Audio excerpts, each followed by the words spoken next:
Welcome to ABC campus. आज हम business law के सब्जेक्ट में स्प्रिंग 2024 की अटेम्प्ट से एक एमसीक्यू डिस्कस कर रहे हैं। सिनेरियो बेस्ड क्वेश्चन है। क्वेश्चन ये है कि Aqib and Haris are partners in QS.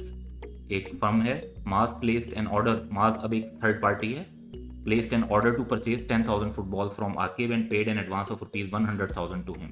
Aqib neither inform Maaz about his partnership in QS, यानी थर्ड पार्टी को ये भी नहीं बताया कि उसकी कोई पार्टनरशिप है क्यूएस में।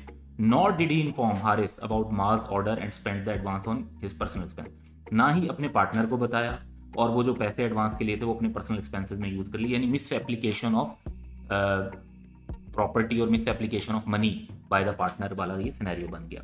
यहाँ पर होल्डिंग आउट अप्लाई नहीं होगा क्योंकि दे वर एक्चुअली पार्टनर, तो पार्टनर बाय होल्डिंग आउट का सिनेरियो हमें नहीं अप्लाई करना चाहिए।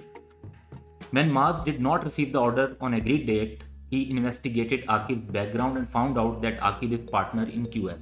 यानी कि माज को ये बात पहले नहीं मालूम थी कि आकिब और हारिस पार्टनर्स हैं एक बिजनेस के अंदर, और ये बात उसको बाद में पता चली जब कॉन्ट्रैक्ट की ब्रीच हो चुकी थी। Under the partnership act can Max hold QS liable for the delivery. क्या वो क्यूएस, अब क्यूएस क्या है? फर्म, तो क्या फर्म की लाइबिलिटी बनेगी? इस पर जो रेलिवेंट हमारे पास सेक्शन 27(8) से इसके firm is liable to make good the loss. Firm की लाइबिलिटी कब होती है?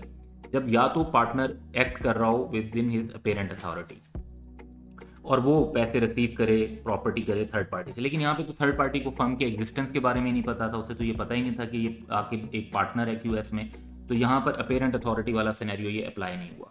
और दूसरा होता है जब आपने पैसे ही डायरेक्ट फर्म को दिए हो, यानी पैसे क्यूएस के नाम पर दिए होते, तो वो वाला सिनेरियो भी अप्लाई नहीं हो रहा। तो यहाँ पर हमारा जो आंसर होगा वो नो होगा।